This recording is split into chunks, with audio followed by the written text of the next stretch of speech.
America में immigration enforcement को लेकर एक बड़ा कॉन्ट्रडिक्शन सामने आ रहा है।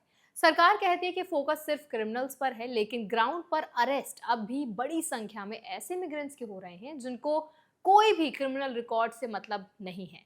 इस वीडियो में हम समझेंगे कि डेटा क्या कहता है, आईस की एक्चुअल वर्किंग क्या है, रूल्स और रियलिटी में गैप कहाँ है, और इंडियन प्रोफेशनल्स या इमिग्रेंट्स के लिए इसका क्या मतलब निकलता है। तो चलिए फिर जल्दी से वीडियो को स्टार्ट करते हैं। हाय, मेरा नाम है वर्षा दुबे और आप मुझे देख रहे हैं एनबीडी टेक एड पर।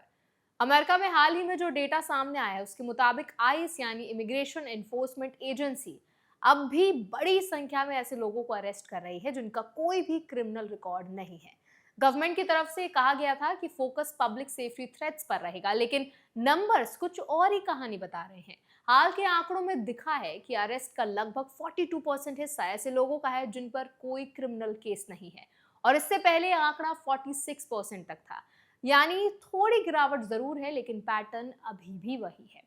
यहाँ एक और इम्पॉर्टेंट बात सामने आई है। आइस अरेस्ट पहले के मुकाबले थोड़े कम जरूर हुए हैं, करीब 9,000 पर वीक से घटकर 7,000 के आसपास, लेकिन ओवरऑल नंबर्स अभी भी काफी हाई हैं और डेली एवरेज लगभग 933 अरेस्ट का है, जो गवर्नमेंट के 3,000 डेली अरेस्ट के टारगेट से काफी कम है।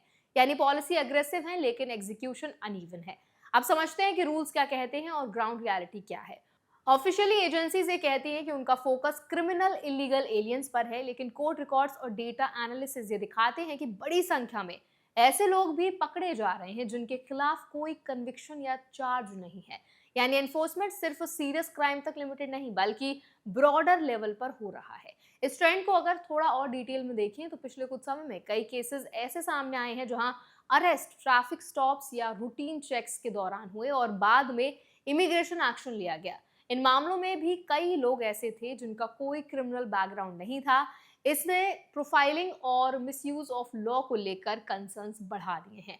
एक और बड़ा एंगल है एनफोर्समेंट स्टाइल का। रिपोर्ट्स में ये भी सामने आया है कि रेड्स, पब्लिक प्लेसेस पर अरेस्ट और एग्रेसिव टैक्टिक्स का इस्तेमाल बढ़ा है। कई बार ऑपरेशन स्कूल्स, चर्चेस या पब्लिक स्पेसेस के आसपास भी हुए हैं, जिससे इमिग्रेंट कम्युनिटीज में फियर का माहौल बना है और ट्रस्ट भी कम हुआ है। अब अगर इंडियन पर्सपेक्टिव से देखें तो यहाँ सबसे बड़ी बात है लीगल अवेयरनेस, क्योंकि कई इंडियन प्रोफेशनल्स ये अज्यूम करते हैं कि अगर उनका कोई क्रिमिनल रिकॉर्ड नहीं है तो रिस्क कम है, लेकिन डेटा क्लियरली दिखाता है कि सिर्फ क्लीन रिकॉर्ड होना ही प्रोटेक्शन नहीं देता। इमिग्रेशन स्टेटस, डॉक्यूमेंटेशन और कंप्लायंस इक्वली इंपॉर्टेंट है।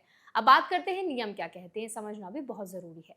सबसे पहले अरेस्ट और डिटेंशन इमिग्रेशन लॉ के अंडर अलग प्रोसेस है जो क्रिमिनल लॉ से अलग चलता है। कई बार बिना क्रिमिनल चार्ज के भी डिटेंशन पॉसिबल है अगर इमिग्रेशन वायलेशन माना जाए। इसीलिए वीजा कंडीशन, स्टे ड्यूरेशन और डॉक्यूमेंटेशन पूरी तरह सही होना जरूरी है।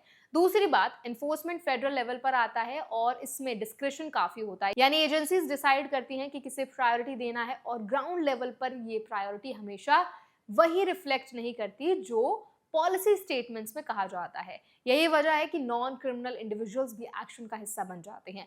तीसरी इंपॉर्टेंट बात, लीगल प्रोटेक्शन मौजूद जरूर है, लेकिन प्रोसेस लंबा और कॉम्प्लेक्स हो सकता है।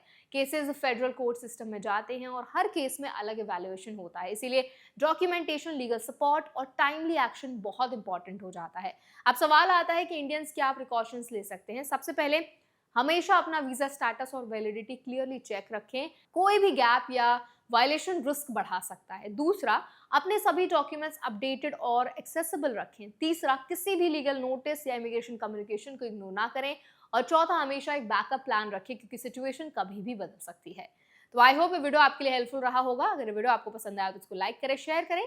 ऐसे और अपडेट्स के लिए, वीडियोस के इन्फॉर्मेशन के लिए हमारे चैनल एनबीडी टेक एड को भी जरूर सब्सक्राइब करें।